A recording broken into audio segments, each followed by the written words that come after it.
Welcome to the Nathan.net. In this video, we're going to cover the df command.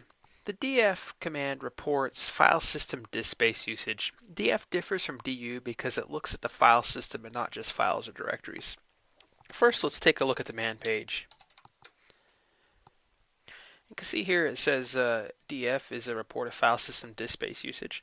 Now, some of the interesting flags is the all, which is kind of the default, I believe. It prints everything. Human readable is definitely a nice one to have. And then there's a lowercase and capital case H. I usually go with the lowercase h. The inodes, back when inodes used to be an issue and you run out of them, I haven't ran out of that in probably 10 years, so I don't really use that anymore. Some other things, there's no sync, and there's also the local. So if you're scripting, some of these flags are kind of nice to have. And there's the sync, which is the opposite, and I believe no sync is the default. And then type can be really handy too, and you can also tell it limit to type. So if you want to only know, say for example, NFS mount.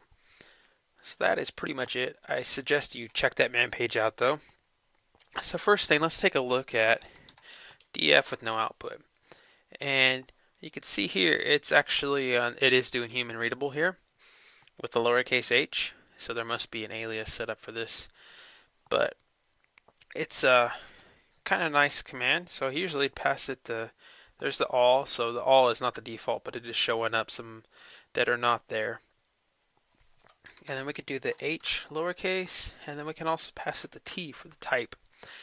And the type added the file system type in there, which is kind of neat to have. So you can see I have some ext4, some tempfs.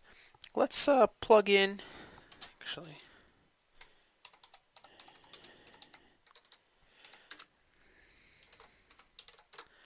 Okay, so this is going to use the watch command, so every 2 seconds it's going to refresh. And let me plug in a SD card here. And you can see right there, so that is pretty neat. Let me Control C out of the watch. So some of the other options you can do is df, you could pass it the file system. So if I only want to look at slash in this case, oh, wrong command. Let me get the right one. So if I want to look at slash in this case, you can see that I just pass it to slash, and then that gives me the usage of just that file system. And you can see that my local disk, pretty much I have everything mounted on this one is the same, and it's 3.6 terabytes, and I'm using 86 gigs. So let's take a look at the inodes on that one.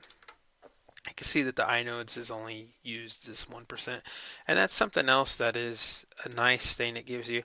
So you can see the percent used.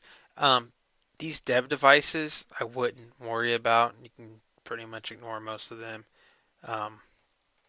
This one you kind of need, but these other ones, yeah, they're not really. They're there, 100% used. So there you can see they're dev loops, so they're loop devices. If you only want to see local file systems, you can do HL for human readable and L for local. And then that gives me only the local. So if I do have an NFS mount, for example, it would not show up there. Well, that's all it's to it. It comes in really handy for seeing if your disk is full. If you have media, for example, like I just mounted, see how much space is on it and what's actually used.